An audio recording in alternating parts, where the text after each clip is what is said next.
그날 밤 나는 죽을 준비를 하고 있었습니다. 오늘도 그냥 버텼다. 늦가을 찬비 속에서 나보다 더 절망적인 생명과 마주쳤죠. 니도 이렇게 젖었구나. 들어와. 오늘만이라도. 어머님, 걔 팔자가 부자예요? 경험이도 부족한데. 엄마! 약부터 제대로 챙기셔야니까요! 하지만 한 달 후 재검 결과는 수치가 의학적으로 설명이 어렵습니다. 종양이 30% 줄어들었어요. 그 무렵기에 목줄에서 발견된 전화번호로 연락했더니 그 아이, 도우미견이었어요. 암 환자분들을 돌봐주던 아이였는데. 내가 널 살린 게 아니야. 우리가 서로를 살린 거야. 길 위에서 시작된 믿을 수 없는 기적 이야기. 지금 시작합니다. 그날 밤 나는 정말 죽을 준비를 하고 있었습니다. 경남 동진시 매화동 골목 끝 30년째 살고 있는 이 작은 방에서 말이에요. 늦가을 찬비가 창문을 거칠게 때리는 소리가 마치 누군가 나를 부르는 것 같았거든요. 이제 그만 나와라, 윤정우가. 하고 말입니다. 또 시작됐네요. 항암제 부작용으로 인한 구역질이요. 벌써 6번째 치료를 받은 지 사흘이 지났는데도 여전히 속이 뒤틀어져요. 살자고 맞는 약이 이렇게 아픈 게 맞나 싶어집니다. 냉장고에서 꺼낸 미역국은 이미 식어서 기름기가 하얗게 굳어 있었어요. 어제 끓여놓고 한 번도 제대로 먹지 못한 채로 말이죠. 숟가락을 들어도 손에 힘이 없어서 떨리기만 하고 억지로 한 숟가락 떠서 입에 넣으면 바로 토할 것 같아서 다시 그릇에 놓곤 했습니다. 먹어야 하는데 혼자 중얼거려 봐도 소용없어요. 몸이 받아주지 않는 걸 어떻게 하겠어요.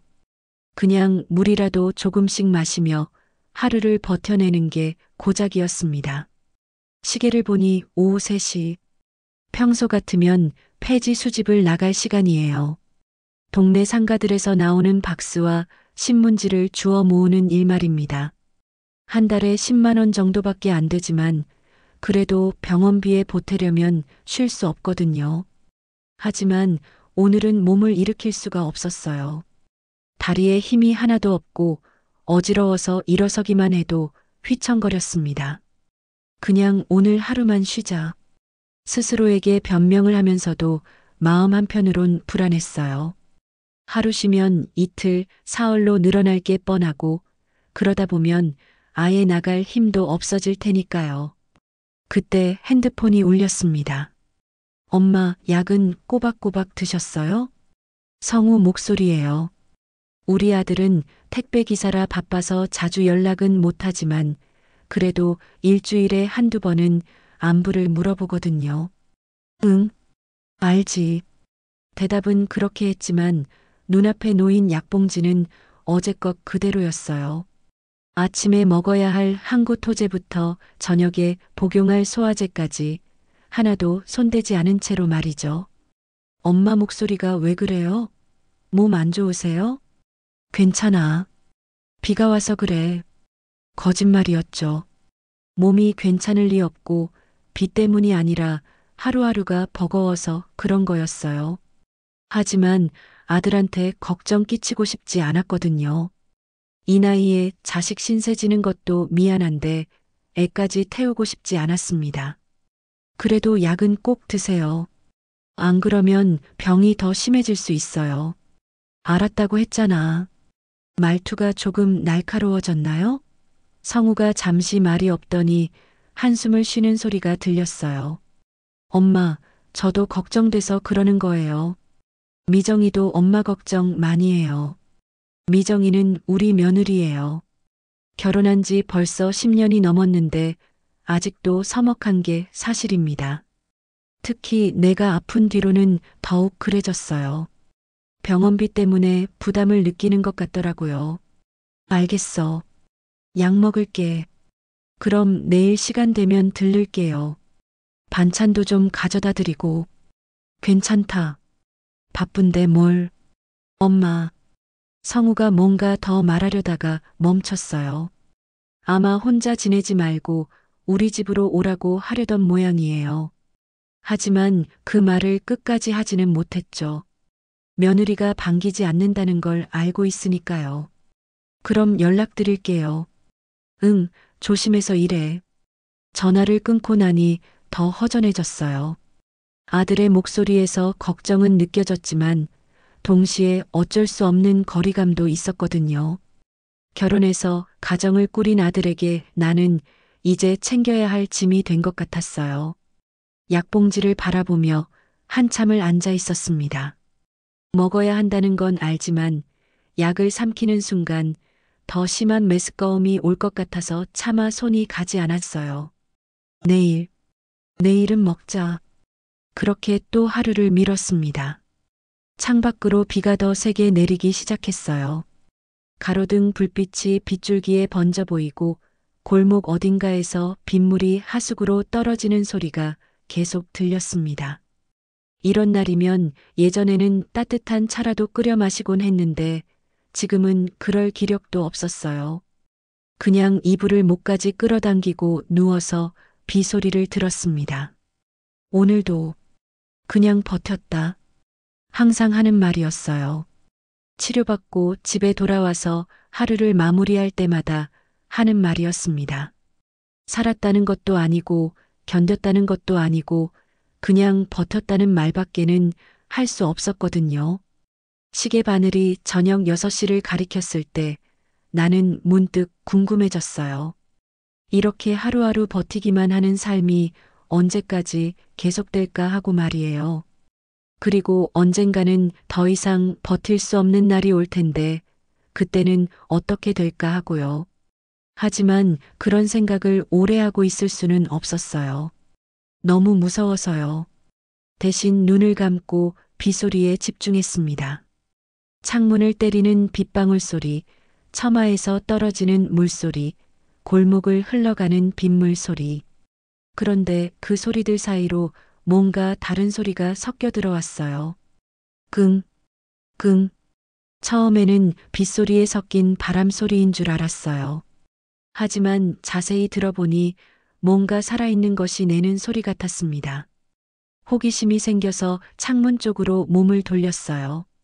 커튼 사이로 밖을 내다보니 가로등 아래 어둠 속에서 뭔가 하얀 것이 움직이고 있었습니다. 혹시 그 하얀 것이 계속 신경 쓰였어요. 창밖을 몇 번이나 들여다봤지만 빗줄기 때문에 정확히 뭔지 알 수가 없었습니다. 그냥 가로등 불빛에 반사되는 뭔가 하얀 덩어리 같은 것이 미동도 없이 있다가 가끔 미세하게 움직이는 것 같기도 하고. 뭐지? 결국 참을 수 없어서 자리에서 일어났어요. 몸은 여전히 무겁고 어지러웠지만 호기심이 더 컸거든요. 혹시 누가 쓰레기를 버리고 간 건 아닐까 싶기도 했고요. 슬리퍼를 끌며 현관문을 열었을 때 찬 공기와 함께 빗방울이 얼굴에 튀었습니다. 어머, 춥네. 하지만 이미 나온 마당에 다시 들어갈 수도 없었어요. 가로등까지는 겨우 10걸음 정도 거리였거든요. 성큼성큼 걸어가다가 그 하얀 것 앞에 섰을 때 나는 그만 숨이 멎을 뻔했습니다. 개였어요. 그것도 진돗개로 보이는 중간 크기의 개가 길바닥에 웅크리고 있었어요. 온몸이 비에 젖어 털이 찰싹 붙어 있고 가느다란 몸 전체가 파들파들 떨고 있었습니다. 아이고, 무의식 중에 탄식이 나왔어요. 걔는 내가 다가가자 고개를 살짝 들었는데 그 눈빛을 본 순간 가슴이 찡했습니다. 포기한 사람의 눈과 똑같았거든요. 간절하지도 않고 기대하지도 않고 그냥 담담하게 받아들이는 그런 눈빛이었어요. 마치 이제 됐다, 여기서 끝이다라고 말하는 것 같았습니다. 비가 더 세게 내리기 시작했어요. 걔는 몸을 더 작게 웅크렸지만 피할 생각은 안 하는 것 같았어요. 그냥 그 자리에서 모든 걸 받아들이려는 것 같았습니다. 그 모습이 왜 그렇게 마음을 아프게 하는지 몰랐어요. 아니, 사실은 알고 있었죠. 나 자신의 모습과 너무 닮아 있었거든요. 니도 이렇게 젖었구나. 말을 하면서도 나는 이미 몸에 걸친 외투를 벗고 있었어요. 낡고 해진 가디건이었지만 그래도 없는 것보다는 나을 거였거든요. 걔가 놀란 것처럼 고개를 들었어요. 하지만 도망가지는 않았습니다. 그냥 조용히 나를 바라보고만 있었어요. 괜찮아.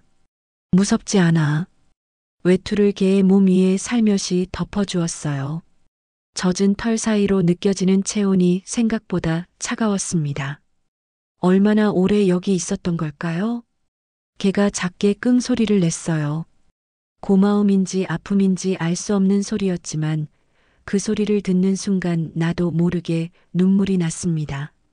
많이 아프지? 손을 내밀어 걔의 머리를 쓰다듬어 주었어요. 걔는 처음에는 움찔했지만 이내 고개를 살짝 기댔습니다. 그 작은 움직임에서 얼마나 큰 신뢰를 보여주는 건지. 어디서 왔니? 주인은? 당연히 대답은 없었죠. 하지만 걔의 상태를 보니 대략 짐작이 갔어요. 목줄은 있지만 인식표는 없고 털 상태로 봐서는 며칠은 굶은 것 같았거든요. 아마 버려졌거나 잃어버렸을 거예요. 비가 점점 더 세게 내렸어요. 이대로 두면 걔도 나도 병날 게 뻔했습니다. 들어가자. 오늘만이라도. 걔를 안아들려고 했는데 생각보다 무거웠어요. 요즘 입맛도 없고 몸에 힘이 없어서 그런지 평소 같으면 쉽게 들었을 텐데 팔이 떨렸습니다. 아이고, 엄마 힘이 없네. 그래도 포기할 수는 없었어요. 한 팔로는 걔를 안고 다른 한 팔로는 외투를 잘 덮여 있게 잡고서 천천히 집으로 향했습니다. 걸어가는 동안 걔는 한 번도 몸부림치지 않았어요. 마치 내가 자기를 구해줄 거라는 걸 알고 있는 것처럼 조용히 있었습니다. 집에 들어가서 걔를 마루에 내려놓았을 때 나는 한참 동안 숨을 고르며 앉아 있었어요. 몸이 너무 힘들었거든요. 하지만 마음은 이상하게 편했습니다. 걔는 외투를 덮은 채로 바닥에 엎드려 있었어요. 그런데 눈만은 계속 나를 바라보고 있었습니다. 경계하는 게 아니라 그냥 고마워하는 것 같았어요. 배고프지? 냉장고에서 어제 못 먹은 미역국을 꺼내왔어요. 식어서 기름기가 굳었지만 걔한테는 상관없을 거였거든요. 그릇에 조금 덜어서 걔 앞에 놓아주었습니다. 걔는 잠시 냄새를 맡더니 조심스럽게 혀를 내밀었어요. 그러더니 정말 맛있다는 듯이 후루룩 후루룩 먹기 시작했습니다. 그 모습을 보니 신기하게도 나도 배가 고파지더라고요. 며칠 동안 제대로 먹지 못했는데 걔가 먹는 걸 보니까 식욕이 생겼습니다. 나도 먹어야겠다. 미역국을 데워서 밥에 말아 먹었어요.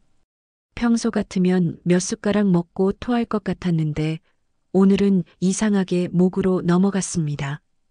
걔가 그릇을 깨끗하게 핥고 나서 나를 올려다봤어요. 이름이 뭐니? 물어봐도 알 턱이 없죠.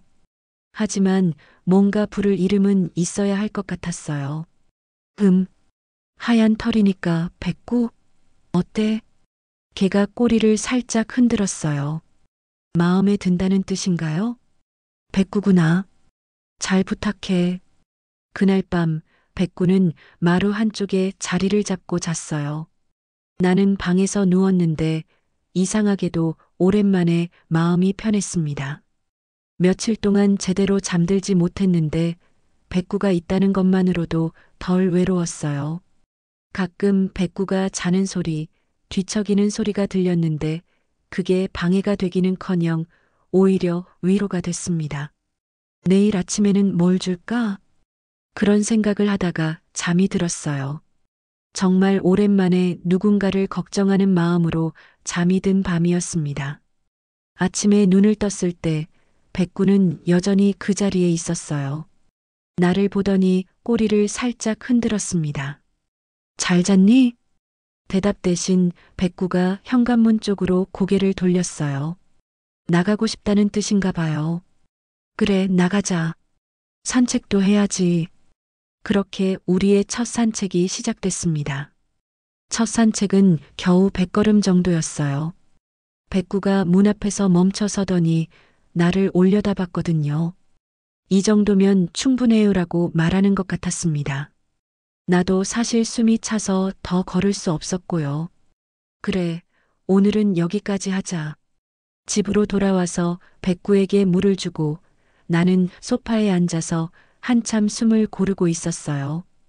오랜만에 밖에 나가니까 공기도 좋고 백구와 함께 걸으니까 덜 외롭더라고요. 그런데 현관문이 열리는 소리가 들렸습니다. 엄마, 들어가요. 성우 목소리였어요. 어제 전화해서 오늘 들른다고 했었죠. 엄마, 이게 뭐예요? 며느리 미정이가 백구를 보더니 놀란 목소리로 말했어요. 백구는 낯선 사람들을 보자 경계하는 듯 몸을 낮췄습니다.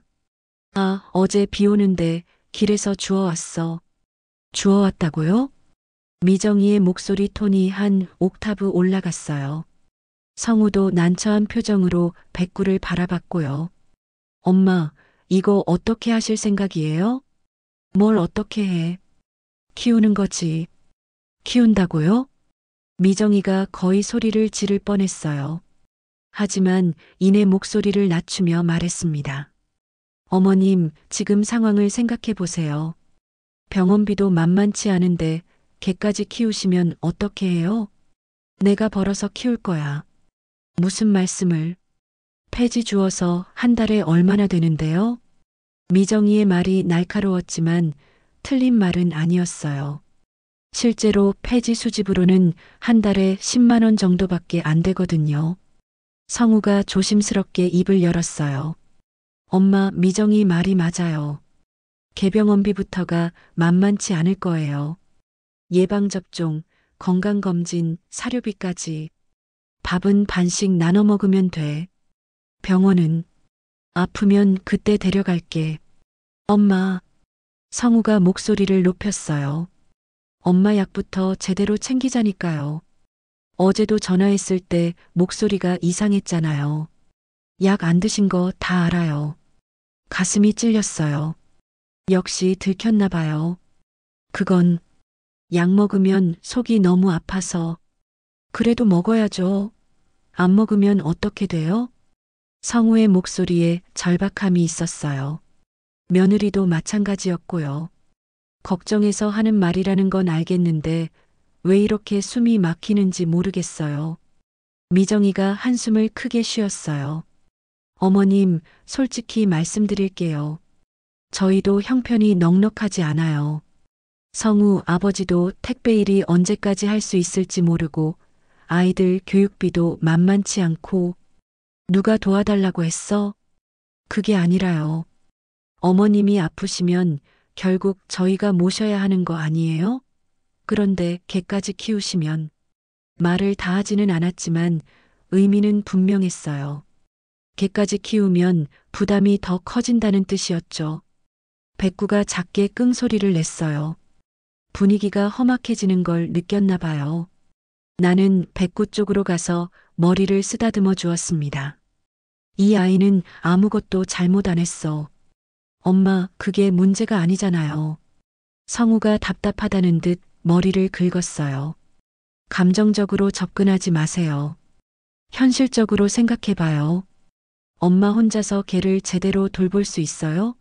산책은 어떻게 시키고 아프면 어떻게 병원에 데려가고. 할 수 있어. 무슨 근거로요? 오늘 아침에 산책했어. 100걸음이지만. 미정이가 코웃음을 쳤어요. 100걸음요? 그게 산책이에요? 개는 하루에 몇 시간씩 운동해야 해요. 그럼 점점 늘려나가면 되지. 어머님. 미정이가 참지 못하고 소리를 질렀어요. 지금 장난해요? 암 환자가 개 키우는 게 말이 돼요? 면역력도 떨어진 상태에서 세균 감염이라도 되면 어쩔 거예요? 개가 더러운 건 아니야. 그런 문제가 아니라요. 미정이의 목소리에 눈물이 섞여 있었어요. 화가 난 게 아니라 정말 걱정이 되는 것 같았습니다. 저희가 왜 이러는 줄 아세요? 어머님 걱정돼서 그러는 거예요.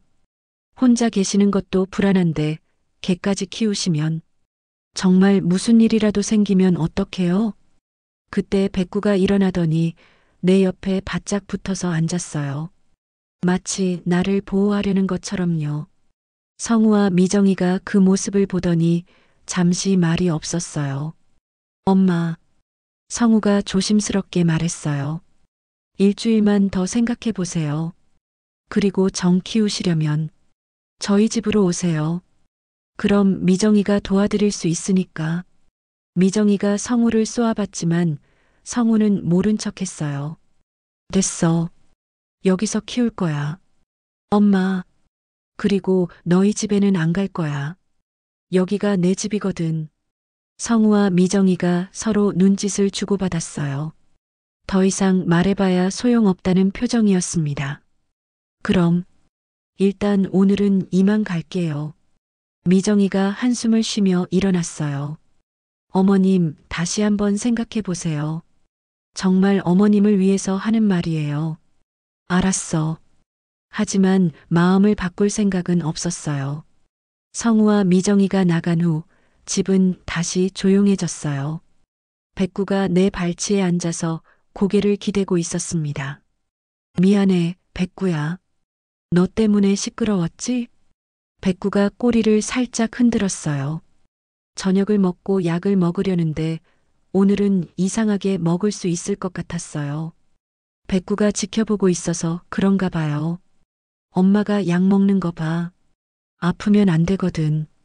약을 삼키고 물을 마셨어요. 메스꺼운 건 여전했지만 참을 만했습니다. 밤이 되자 백구가 갑자기 일어나더니 현관문 앞으로 갔어요. 그러더니 나를 돌아보며 작게 끙끙 소리를 냈습니다. 나가고 싶어? 백구가 꼬리를 흔들었어요. 그래, 저녁 산책하자. 문을 열고 나가니까 시원한 밤 공기가 얼굴을 스쳤어요. 백구는 천천히 걸으며 가끔 뒤돌아봐서 내가 따라오는지 확인했습니다. 이번에는 200걸음 정도 걸었어요. 어제보다 2배나 늘어난 거예요. 대단하네, 백구야. 내일은 300걸음 해볼까? 백구가 대답하듯 한번 짖었어요. 그 소리가 골목에 울려 퍼지자 어딘가에서 불만스러운 목소리가 들렸습니다. 개 짖는 소리가 왜 이렇게 시끄러워? 아, 이제 이런 문제도 생기는구나 싶었어요. 하지만 포기할 생각은 없었습니다. 백구와 나, 우린 이제 가족이니까요. 그 소리를 시작으로 진짜 문제가 시작됐어요. 다음 날 아침 백구와 산책을 나가려는데 옆집 복자 이모가 기다리고 있더라고요. 정우가 잠깐.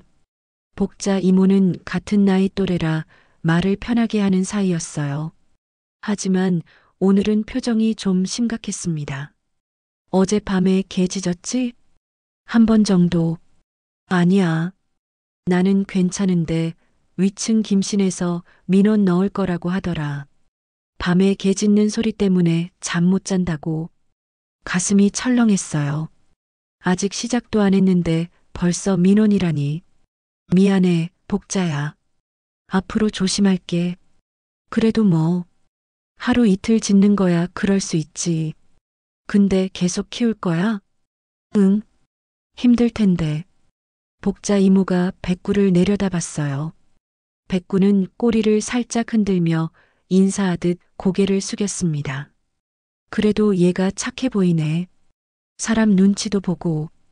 응, 정말 착해. 그럼 뭐. 사람도 개도 정 붙이면 사는 기운이 달라지는 법이거든. 나는 찬성이야. 복자 이모의 말에 위로가 됐어요. 적어도 한 사람은 내 편이라는 생각이 들었거든요. 고마워, 복자야. 대신 밤에는 조용히 하고 낮에 산책 많이 시켜. 그럼 밤에 안 짖을 거야. 알았어.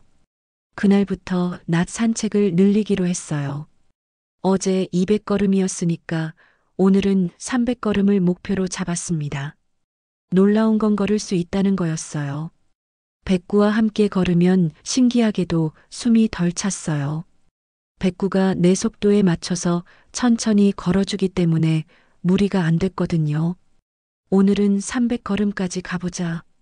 백구가 꼬리를 흔들며 앞장섰어요. 매화동 골목을 한 바퀴 돌고 작은 공원까지 갔다가 오니까 정확히 300걸음이었어요. 집에 돌아와서 물을 마시는데 예전처럼 심하게 숨이 차지 않았습니다.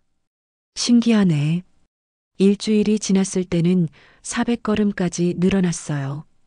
그리고 놀라운 변화가 생겼습니다. 밤에 잠이 왔어요.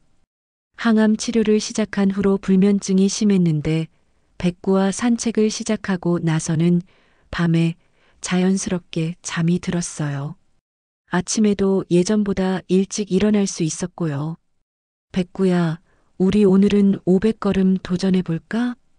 이제 백구도 내 말을 알아듣는 것 같았어요.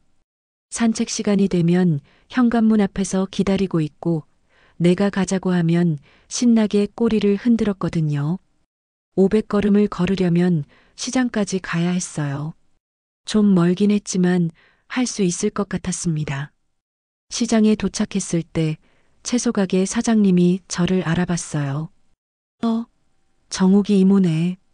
이게 누구야? 백구예요. 제가 키우는 개. 아이고, 이쁘네. 그런데 이모, 요즘 얼굴이 많이 환해지셨어요. 뭔가 좋은 일 있으셨나? 깜짝 놀랐어요. 내가 그렇게 달라 보였나요? 그런가요? 응, 전에는 많이 힘들어 보이셨는데 지금은 어떻게 말하지? 생기가 돌아온 것 같아요. 백구 덕분인가 봐요. 아, 그래서구나. 역시 반려동물이 좋긴 좋아요. 우리 딸도 고양이 키우는데 그전이랑 완전 달라졌거든요. 사장님이 백구에게 당근 한 조각을 주었어요. 백구는 조심스럽게 받아먹고는 고맙다는 듯 꼬리를 흔들었습니다. 참, 이모. 요즘 폐지 수집은 어떻게 하세요? 아, 그건 잠깐 쉬고 있어요. 사실 백구와 산책하느라 폐지 수집을 못하고 있었어요. 하지만 이상하게도 그게 크게 걱정되지 않았습니다. 그래도 몸 관리가 더 중요하죠. 건강해야 뭐든 할 수 있어요. 집으로 돌아가는 길에 정말 신기한 일이 일어났어요. 걸으면서 세어보니까 500걸음을 훌쩍 넘었는데도 그리 힘들지 않았거든요. 백구야, 우리 600걸음까지 갔네. 집에 도착해서 백구에게 물을 주고 나도 물을 마시면서 생각에 잠겼어요. 분명히 뭔가 달라지고 있었습니다. 그때 전화가 울렸어요. 엄마, 안녕하세요. 미정이 목소리였어요. 응, 미정아. 어머님, 혹시 마음 바뀌셨나요? 그게 말이에요. 아니야. 계속 키울 거야. 한숨 소리가 들렸어요. 어머님, 저희가 들은 얘기가 있어요. 무슨 얘기? 이웃에서 민원 들어왔다고 하던데요. 개 짖는 소리 때문에 가슴이 덜컥했어요. 복자 이모 말이 벌써 퍼진 모양이었어요. 한 번 짖은 거야. 별거 아니야. 별거 아니라뇨? 이웃과 사이 나빠지면 어머님이 살기 힘들어져요. 특히 어머님 상황에서는 미정이가 말끝을 흐렸지만 의미는 분명했어요. 아픈 사람이 이웃과 사이까지 나빠지면 정말 외로워진다는 뜻이었죠. 그리고 솔직히 말씀드릴게요. 개 때문에 집 냄새도 나기 시작할 거고 털도 날릴 거고 어머님 면역력이 약한 상태에서 괜찮을까요? 괜찮아. 백구는 깨끗해. 어머님, 미정이의 목소리가 급해졌어요. 정말 걱정돼서 그러는 거예요. 이웃 민원 들어오면 어떻게 하실 거예요? 집주인한테까지 연락 가면. 그 말에 정말 겁이 났어요. 집주인한테 민원이 들어가면 정말 곤란해지거든요. 아직 그런 일은 없어. 지금은 그래도 나중에는 모르잖아요. 미리미리 대비하는 게 좋지 않을까요? 어머님, 제발 생각해 보세요. 저희가 왜 이러는 줄 아시잖아요. 전화를 끊고 나니 마음이 무거워졌어요. 미정이 말이 틀린 건 아니었거든요. 실제로 이웃 민원이 계속 들어오면 정말 살기 힘들어질 수도 있었어요. 백구가 내 기분을 눈치챘는지 옆에 와서 앉았어요. 그리고 고개를 내 다리에 기댔습니다. 백구야, 우리 어떻게 하지? 백구가 나를 올려다봤어요. 그 눈에는 걱정도 있었지만 동시에 괜찮다는 믿음도 있는 것 같았어요. 그 순간 결심했습니다. 어떤 일이 있어도 백구를 포기하지 않겠다고. 대신 더 조심해야겠어요. 이웃들에게 피해주지 않도록 모든 면에서 완벽하게 키워야겠어요. 백구야, 내일부터는 700걸음 걸어보자. 그리고 밤에는 절대 짖으면 안 돼. 알았지? 백구가 꼬리를 한번 흔들었어요. 알겠다는 대답 같았습니다. 하지만 마음 한구석에는 불안이 자리 잡고 있었어요. 과연 언제까지 이 상황을 버틸 수 있을까 하는 불안이요. 700걸음 목표는 생각보다 쉽게 달성됐어요. 백구와 함께 걷기 시작한 지 보름이 지나자 제가 얼마나 달라졌는지 스스로도 느낄 수 있었습니다. 아침에 일어나는 게 한결 수월해졌고 식욕도 조금씩 돌아왔거든요. 백구야, 오늘은 800걸음 도전해볼까? 그런데 이상한 게 있었어요. 백구가 가끔 제 컨디션을 살피는 것 같았거든요. 예를 들어 제가 숨이 차면 백구가 먼저 멈춰서서 그늘진 곳으로 이끌어줬어요. 물을 마실 시간을 주는 것처럼요. 그리고 제가 기력이 없는 날에는 평소보다 짧게 산책하자고 하는 것 같았고요. 너 어떻게 내 상태를 이렇게 잘 알지? 백구는 그저 꼬리만 흔들 뿐이었어요. 더 신기한 건 밤에 일어났어요. 제가 항암제 부작용으로 새벽에 구토를 할 때가 있는데 백구가 화장실 앞에서 기다리고 있다가 제가 나오면 물을 가져다 주려는 듯 물그릇 쪽으로 이끌어주는 거예요. 너 정말 신기한 개구나. 어느 날 아침 백구를 씻겨주려고 준비하다가 목줄을 벗겼는데 목줄 안쪽이 좀 더러워져 있었어요. 이거 닦아야겠네. 목줄을 찬찬히 살펴보는데 안쪽 가죽 부분에 뭔가 새겨진 게 있었어요. 처음에는 그냥 가죽의 자연스러운 주름인 줄 알았는데 자세히 보니까 숫자 같았습니다. 이게 뭐지? 돋보기를 가져와서 들여다봤어요. 정말 오래돼서 거의 지워질 뻔했지만 분명히 전화번호 같았어요. 10으로 시작하는 11자리 숫자가 희미하게 새겨져 있었습니다. 백구야, 이게 너 옛날 주인 전화번호인가? 백구가 목줄을 보더니 작게 끙소리를 냈어요. 뭔가 기억이 나는 것 같았습니다. 한참 고민하다가 전화를 걸어보기로 했어요. 혹시 주인이 백구를 찾고 있을지도 모르잖아요. 떨리는 손으로 번호를 눌렀습니다. 여보세요? 중년 여자 목소리였어요. 안녕하세요. 혹시 진돗개 키우셨나요? 네. 키웠었는데요. 왜요? 가슴이 쿵쾅거렸어요. 혹시 하얀 털의 중간 크기 개였나요? 맞아요. 혹시 우리 하늘이를 보셨어요? 하늘이라는 이름이 있었구나. 나는 백구라고 불렀는데 지금 제가 키우고 있어요. 비 오는 날 길에서 주워서. 정말요? 아, 다행이다. 정말 다행이에요. 그런데 목소리에 기쁨만 있는 게 아니었어요. 뭔가 복잡한 감정이 섞여 있었습니다. 언제 잃어버리셨어요? 아, 그게. 한참 말을 못 하시더니 한숨을 쉬며 말했어요. 사실 잃어버린 게 아니에요. 제가 더 이상 키울 수 없어서. 네. 제 어머니가 돌아가셨거든요. 순간 무슨 말인지 이해가 안 됐어요. 어머니가? 네. 제 어머니가 암 투병을 하셨는데 하늘이가, 그 아이가 어머니를 도와주는 개였어요. 도와준다는 게? 어머니가 항암 치료받으실 때 곁에서 함께 있어주고 산책도 같이 하고 어머니가 많이 의지하셨거든요. 가슴이 어딘가 답답해졌어요. 그런데 어머니가 돌아가신 후에는 저는 개를 키울 형편이 안 돼서 어쩔 수 없이 버리신 거예요?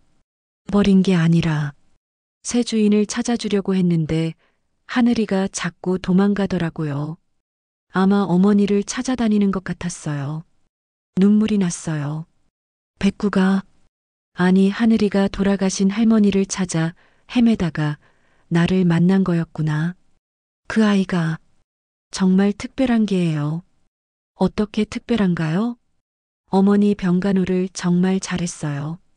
어머니가 힘들어 하시면 곁에 가서 위로해드리고 산책할 때도 어머니 페이스에 맞춰서 천천히 걸어주고 의사 선생님도 신기해 하셨어요. 의사 선생님이요? 네. 어머니가 하늘이랑 같이 있으면서 많이 좋아지셨거든요. 우울증도 없어지고 잠도 잘 주무시고 그래서 의사 선생님이 하늘이를 도우미견 같다고 하셨어요. 도우미견이라는 말에 온몸에 전율이 일었어요. 공식적인 도우미견은 아니지만 타고난 본능이 있는 것 같다고. 아픈 사람을 돌보는 본능 말이에요. 그래서 네. 하늘이가 지금 어떤 분과 함께 있다는 게 정말 다행이에요. 그 아이는 누군가를 돌봐줄 때 가장 행복해 하거든요.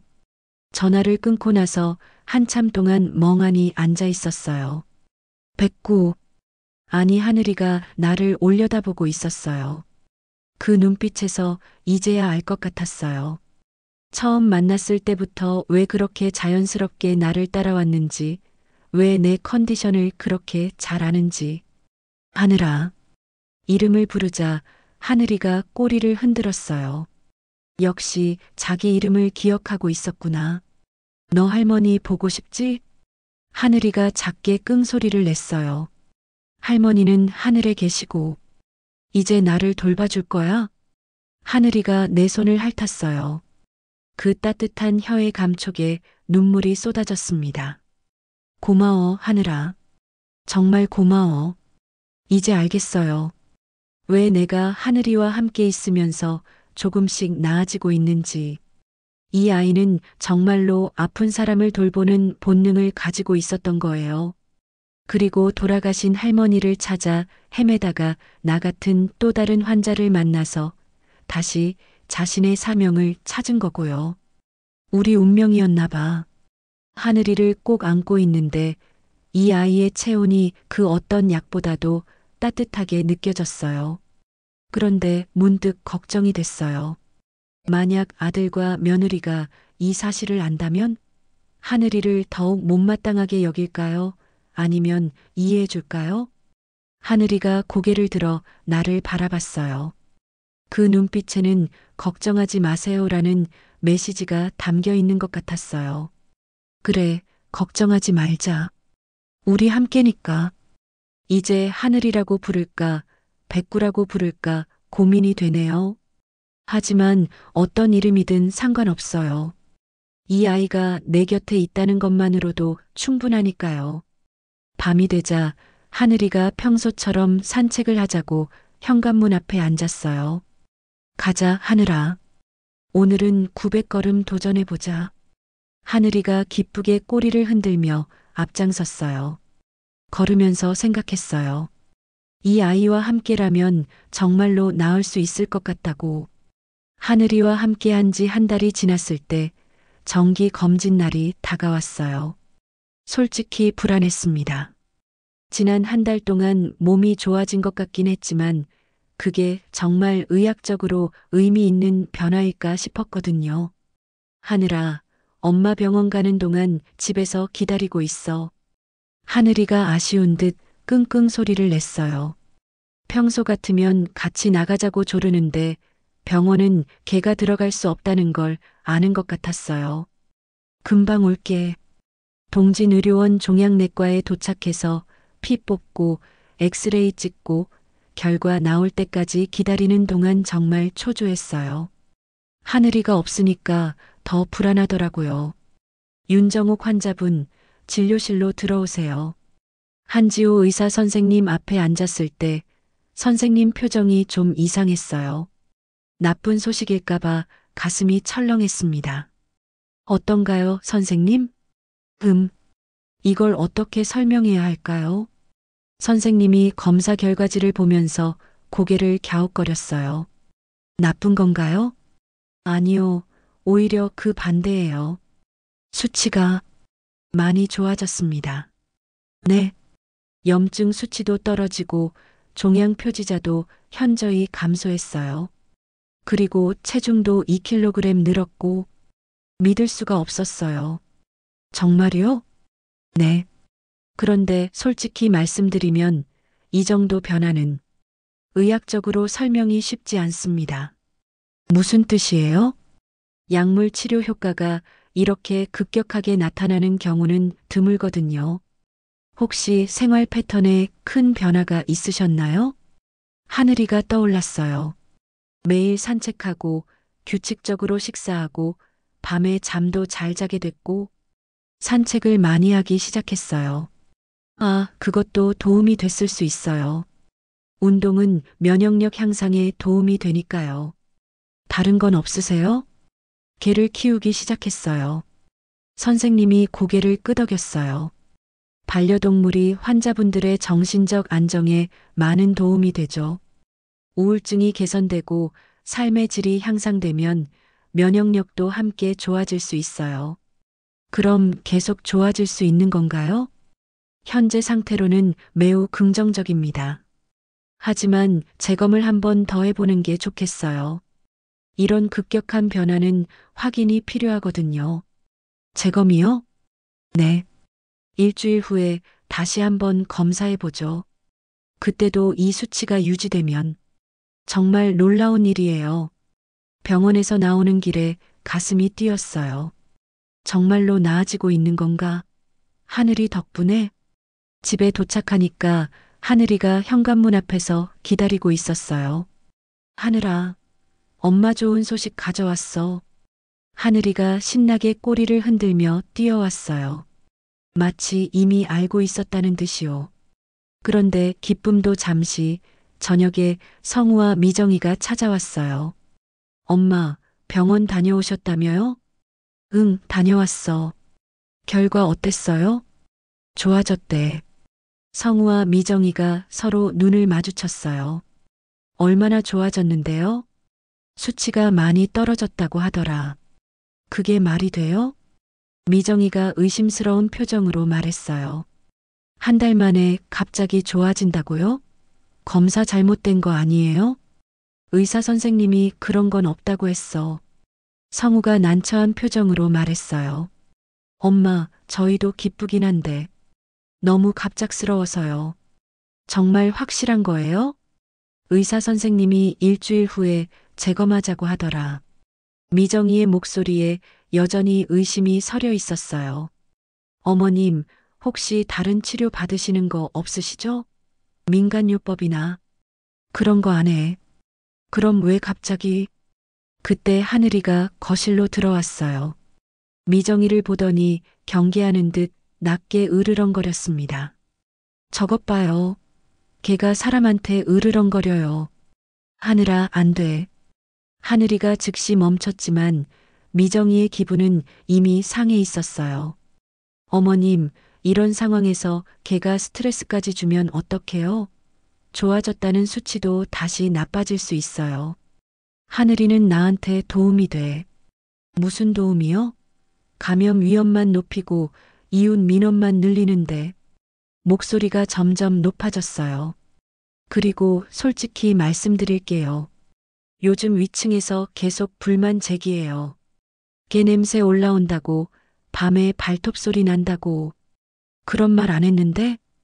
어머님이 안 들으셔서 그렇지 저희한테는 계속 연락 와요. 성우도 고개를 끄덕였어요. 엄마, 이번에 검사 결과 좋아진 거는 정말 다행이에요. 하지만 그게 개 때문이라고 확신할 수는 없잖아요. 그럼 뭐 때문이야? 원래 치료 효과가 늦게 나타난 거일 수도 있고요. 미정이가 거들었어요. 맞아요. 그런데 걔 때문에 스트레스 받고 이웃과 사이 나빠지고 혹시 감염이라도 되면 다시 나빠질 수 있어요. 하늘이가 내 발 옆에 바짝 붙어 앉았어요. 마치 나를 보호하려는 것처럼요. 됐어.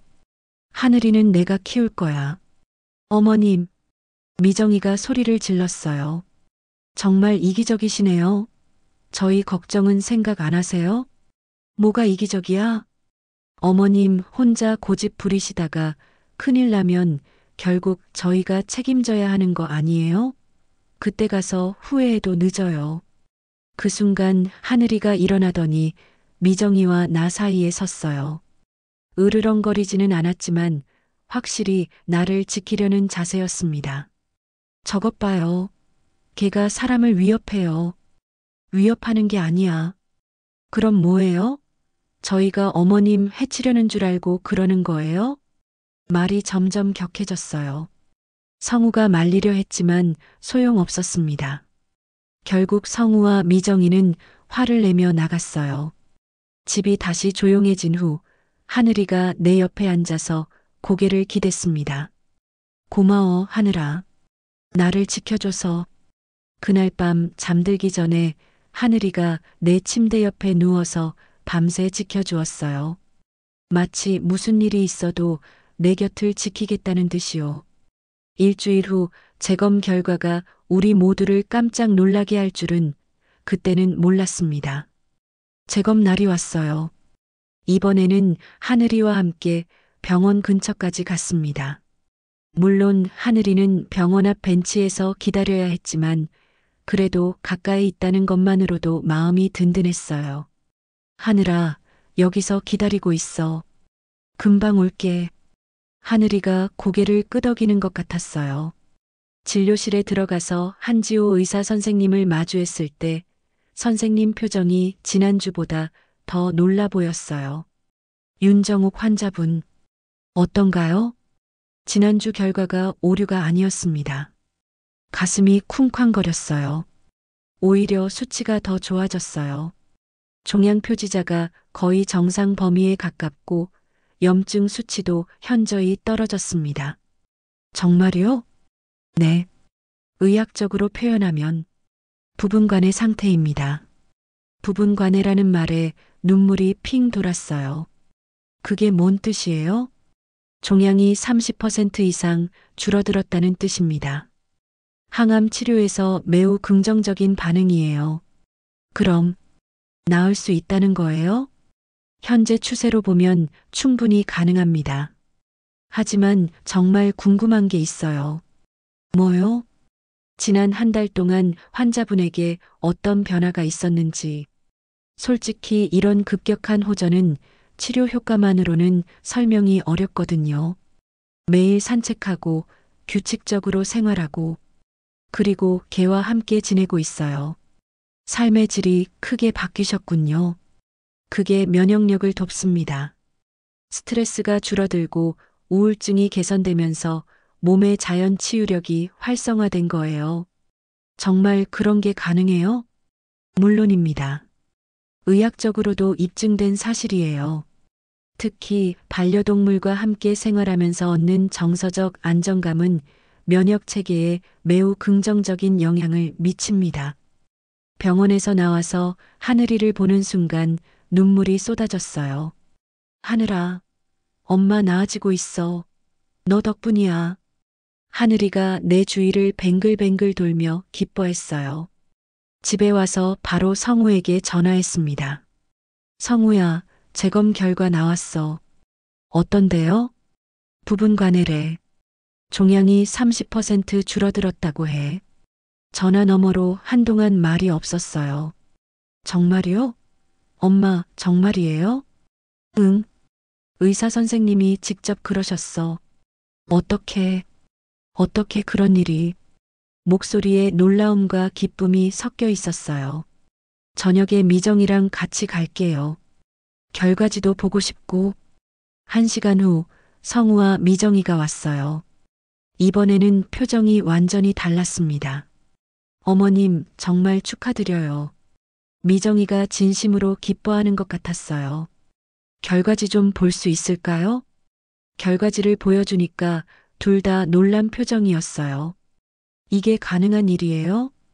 의사 선생님이 삶의 질 개선 때문이라고 하더라. 성우가 하늘이를 바라봤어요. 그럼 정말 하늘이 때문인가요? 그런 것 같아. 하늘이와 함께 지내면서 매일 산책하고 규칙적으로 생활하고 마음도 편해졌거든. 미정이가 미안한 표정으로 말했어요. 어머님, 죄송해요. 제가 너무 성급하게 판단했네요. 괜찮아. 그때 나는 하늘이의 진짜 이야기를 해주기로 했어요. 사실 말하자면 하늘이는 평범한 개가 아니야. 네. 하늘이 목줄에서 전화번호를 찾아서 연락해봤는데 원래 주인이 있었어. 그런데 그분 어머니가 암으로 돌아가셨는데 하늘이가 그 할머니를 돌봐드리는 도우미견이었대. 성우와 미정이가 믿을 수 없다는 표정으로 들었어요. 도우미견이요? 공식적인 건 아니지만 타고난 본능이 있는 거래. 아픈 사람을 돌보는 본능 말이야. 그래서 할머니가 돌아가신 후에 하늘이가 헤매다가 나를 만난 거고. 그럼, 응. 하늘이는 또 다른 암 환자인 나를 돌보기 위해 온 거야. 운명이었던 거지. 그 순간 성우가 눈물을 글썽였어요. 엄마, 정말 미안해요. 제가 너무 몰랐네요. 미정이도 마찬가지였어요. 어머님, 정말 죄송합니다. 하늘이한테도 미안하고. 하늘이가 두 사람에게 다가가서 꼬리를 흔들었어요. 화내지 않는다는 뜻인 것 같았습니다. 그때 밖에서 소란스러운 소리가 들렸어요. 아, 이놈들아. 걔를 이렇게 학대하면 어떡해. 복자 이모 목소리였어요. 뭔가 큰일이 난 것 같아서 모두 밖으로 나갔습니다.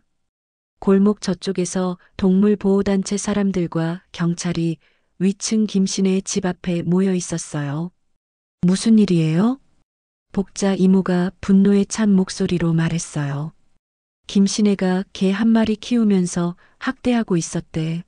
신고 들어와서 구조 나온 거야. 학대요? 응. 베란다에 묶어놓고 제대로 먹이지도 않고 아프면 때리고. 이웃들이 계속 신고했는데 이제야 처리됐어. 그제야 알았어요. 위층에서 계속 민원 제기했다던 그 사람이 정작 자기는 개를 학대하고 있었던 거예요. 그 사람이 하늘이 때문에 시끄럽다고 했던 거예요? 복자 이모가 고개를 끄덕였어요. 맞아.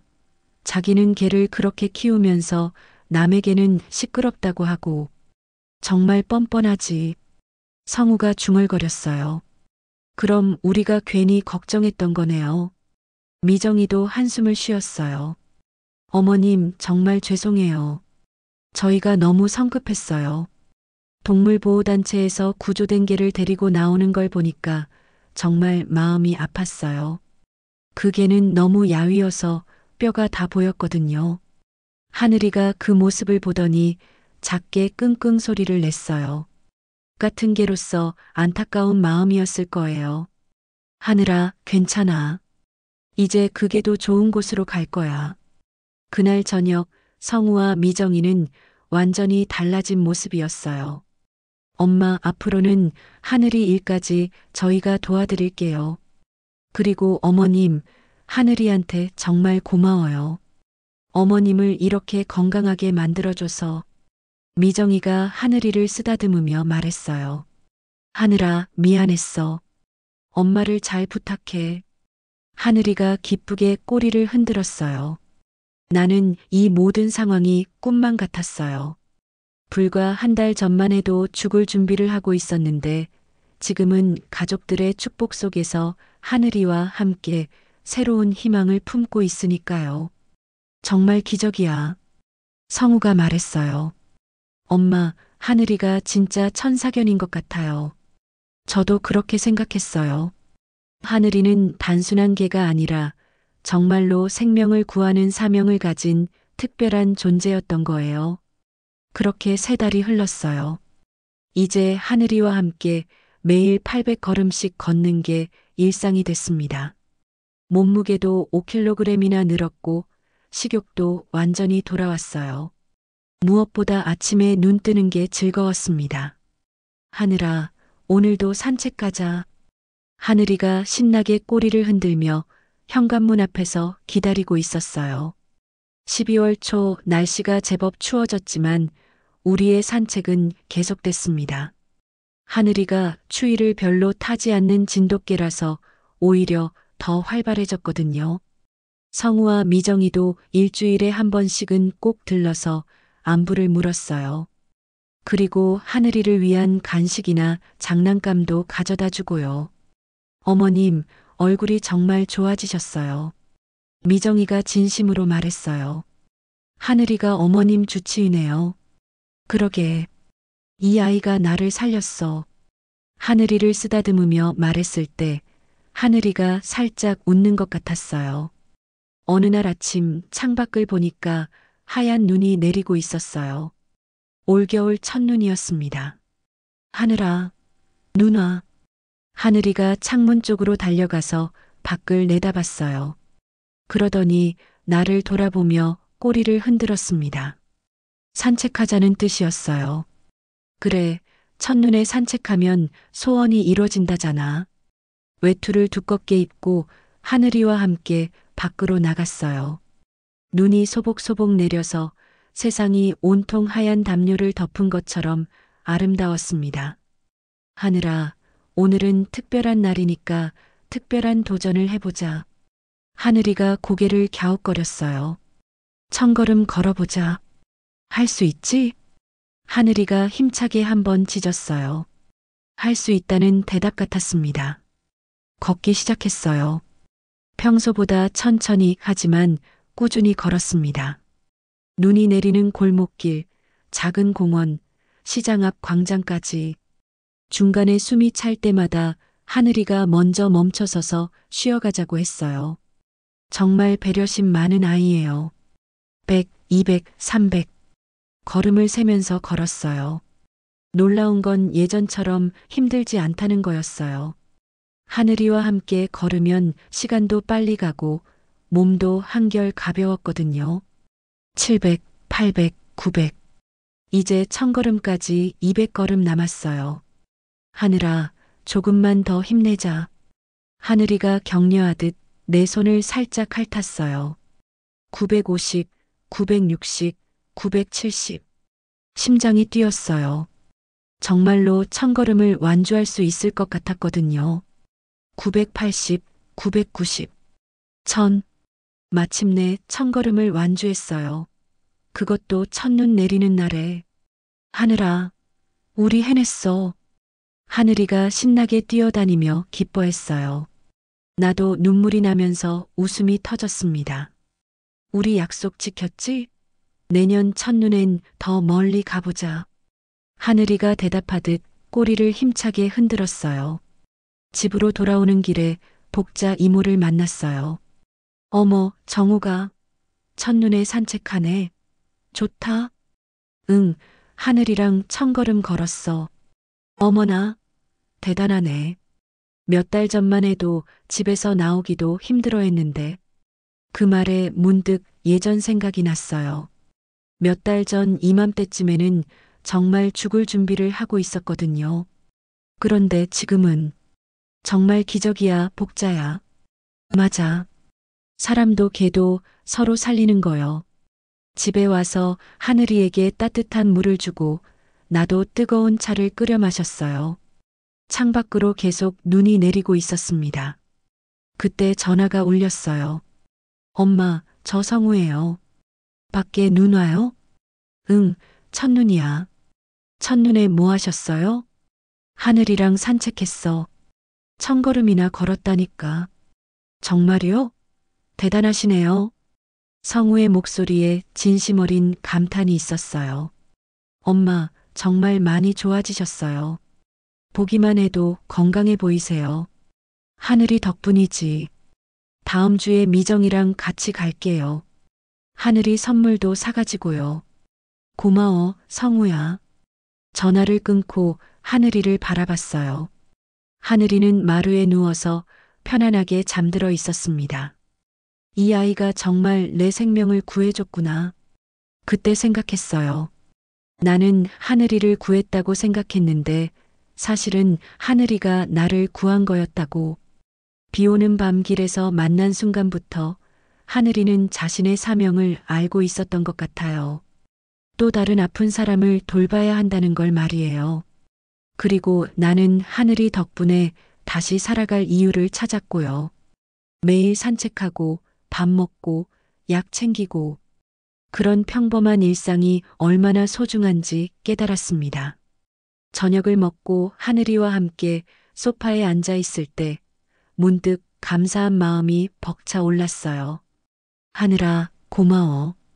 정말 고마워. 하늘이가 고개를 들어 나를 바라봤어요. 그 눈빛에는 저도 고마워요라는 마음이 담겨 있는 것 같았습니다. 밤이 되어도 눈은 계속 내렸어요. 내일 아침이면 세상이 더욱 하얗게 변해 있겠죠. 하늘아, 내일도 산책하자. 눈길을 걸어보는 거야. 하늘이가 꼬리를 살짝 흔들었어요. 이제 저는 확신할 수 있어요. 하늘이와 함께라면 어떤 어려움도 이겨낼 수 있다고. 그리고 우리의 내일은 오늘보다 더 아름다울 거라고요. 사람이 개를 살렸고 개가 사람을 살렸습니다. 생명을 살린 마음은 결국 또 다른 생명을 살린다는 걸 깨달았어요. 그것이 바로 진짜 기적이었습니다. 구독과 좋아요로 더 많은 감동 이야기와 함께 해주세요. 여러분의 관심과 사랑이 이런 따뜻한 이야기들을 계속 만들어갈 수 있는 힘이 됩니다. 끝까지 함께 해주셔서 정말 고맙습니다. 모든 분들께 하늘이 같은 기적이 찾아오기를 진심으로 바랍니다.